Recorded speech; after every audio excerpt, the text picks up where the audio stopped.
Hi, this is Mike Barrier. I'm the author of a book called Hollywood Cartoons, American Animation in its Golden Age. And I'm going to be talking with you about a cartoon directed by one of the principal characters in that book, Bob Clampett.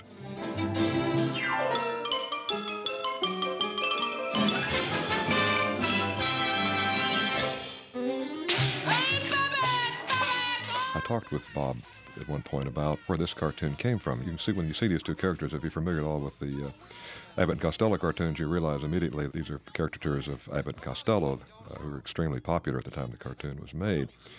And they were Clampett's reason for making the cartoon. He wanted to capitalize on their popularity and make a cartoon about these two cats, but he wound up making a cartoon instead about the bird up in the tree that they're going after. And I'll let Bob himself tell you what happened when he introduced that bird.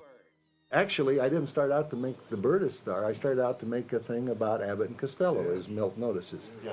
Because they were so popular then, and I thought if we captured them by making them two cats, you see, and I called them Babbitt and Catstello. And the little bird was the foil, you see. Yeah. But when I had the little bird say, I thought I saw a putty cat, you know, they forgot the cats, and then the bird stole the picture from them. Don't push me. Oh, don't. You can't make me do it. You can't make me do it. He did it. Come on, stupid. Get the bird. Oh. Give me the bird. Give me the bird.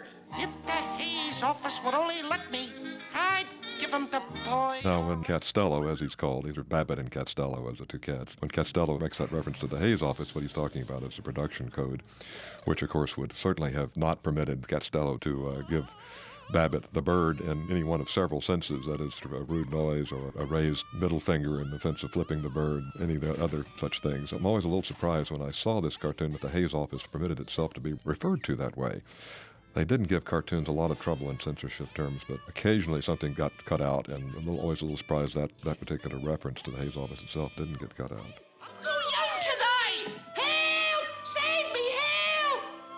Hey, how'd you get away up here? Say, Babbitt, are you sure this thing is gonna be okay? Of course. Everything's under control. Don't push me down in a box, Babbitt. Please don't do it. Don't do it. Hey, Babbitt! Oh, Babbitt! Babbitt! What's the matter now? I'm afraid of the dark. Well, I'll let you out then.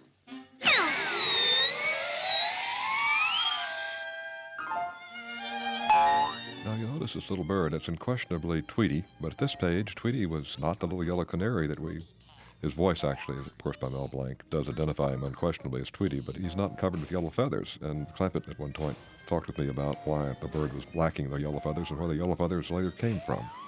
All the time I was growing up, my mother insisted on keeping a copy of a picture of me in the nude. You know, a baby picture in the nude. She'd have it up, you know, and I detested that all my life.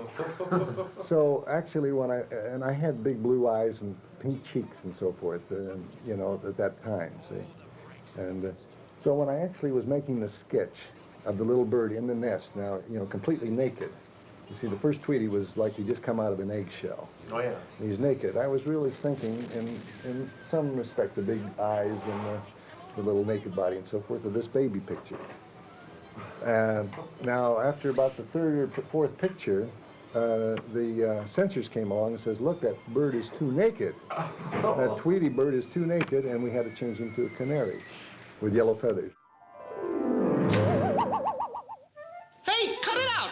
Cut it out, pigeon! Don't do that! This Sweetie Pitty went to market. Babbitt! This Sweetie Pitty stayed home. Babbitt! This Sweetie Pitty had roast beef. Babbitt! Well, what do you know? I ran out of pitties.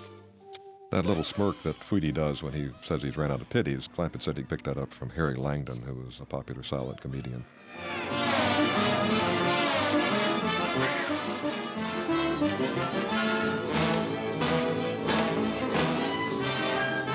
Tweety himself, the personality here, is one of the many cases of a Red Skelton radio character being the source of a cartoon character. The Skelton radio character was the mean little kid.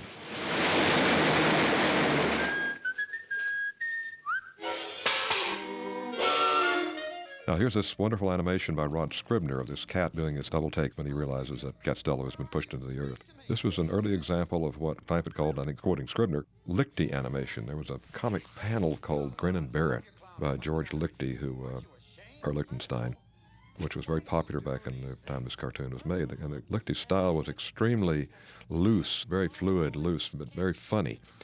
And so Scribner wanted to get that same sense into his animation, and so he and Clampett worked together to find scenes that would lend themselves to that kind of very free animation.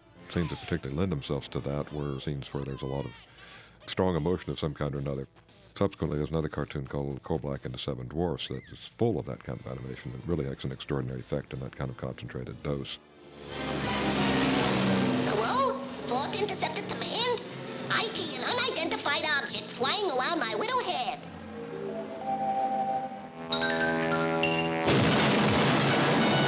Is there an insurance salesman in the house?